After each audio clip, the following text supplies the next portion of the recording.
चाहते हैं कि आप इनको क्या कहें? हाँ, ये क्या चाहते हैं कि आप इनको क्या कहें? असल में इनको बनारसी ठग कहना चाहिए। और इतने इस तकलीफ दे सूरत हाल ने इतना मजबूत कर दिया है कि पाकिस्तान तहरीक इंसाफ जो है इसके वर्कर और पार्टी लिहाज मजबूरी जो है अब ये कुंदन बन चुकी है। अब हमें पर्चे, गोलियां, तड़तड़ाहट, मार दाड़ कोई चीज हमें डरा नहीं सकती है। अब नहीं समझते कि तहरीक इंसाफ को अभी कोई नया रास्ता अख्तियार करना चाहिए, मुज़ाकरात का बेहतर रास्ता है ताकि तमाम मसाइल का हल निकल आए? मुज़ाकरात का तो इन्होंने 3 दिन से मजाक बनाया हुआ है।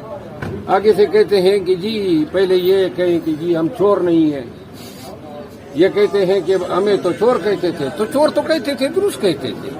सिविल नाफरमानी की तहरीक में चंद दिन रह गए, आप समझते हैं ये इम्प्लीमेंट हो जाएगी? मेरा ख्याल है खान डटा हुआ है और लगता ये है कि सिविल नाफरमानी